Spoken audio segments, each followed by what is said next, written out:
Okay, so we got our ratchet straps in place. We're gonna go ahead and pull the drive line. So this one is a full round, is what they call this type of U-joint. And so it's all the way around. Okay, a half round is like this, where you have bolts that bolt this cap on.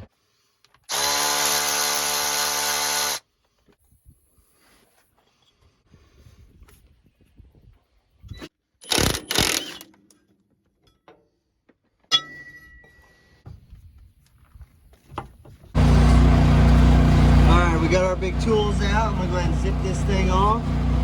Get this nut off this yoke.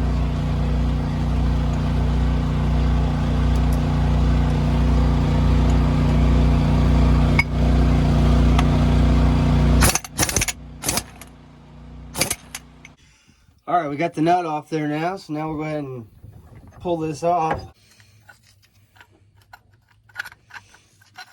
This sensor right here should be your speedometer sensor, and it measures your speed off of how fast this is turning, and it measures it off these little ears that stick up all the way around it. So as this is spinning, that sensor measures, you know, how fast it's going.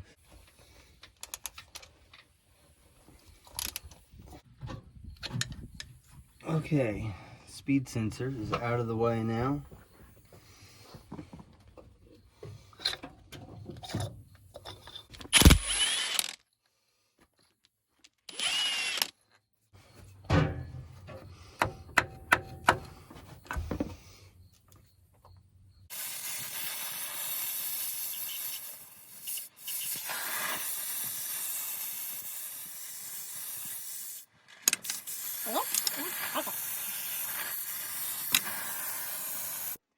There she goes.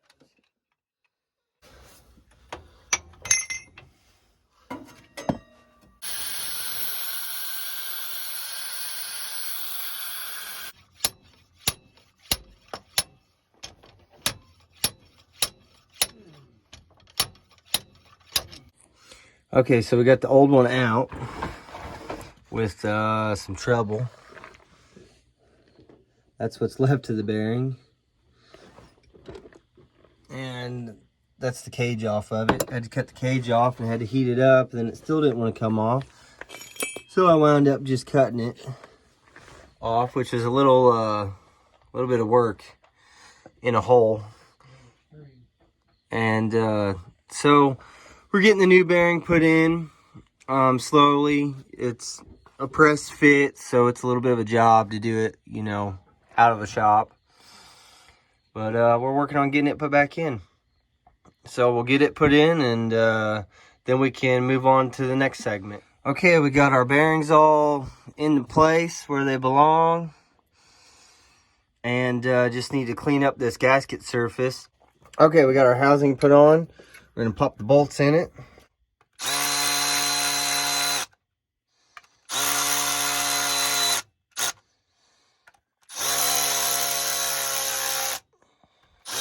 Okay, we got all those bolts torqued to spec.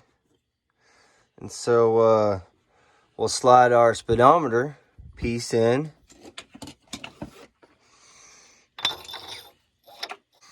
Okay, we got our speedometer piece put in. That's what our speedometer reads off, is that piece. And then we'll put our dust cover on it. All nice and pretty. We'll put our speedo reader back in, and we'll tighten her up.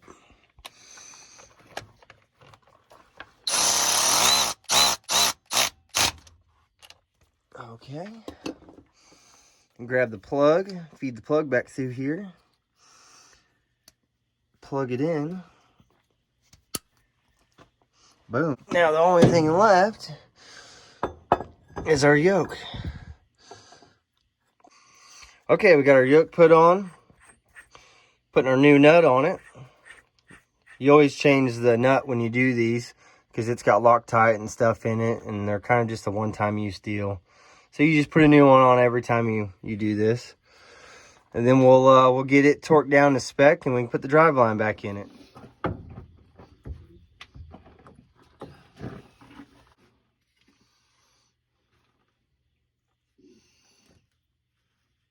Kind of good luck that the drive line was in the position it was, because this is how I like to put them back in.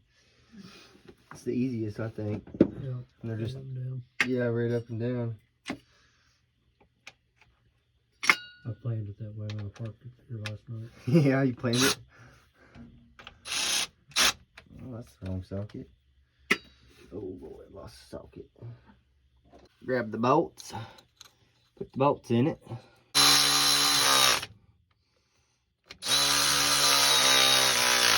All right, everybody, that concludes it. Got new bearings in it, new seals in it, and it fixed our problem. Mission complete, I would reckon.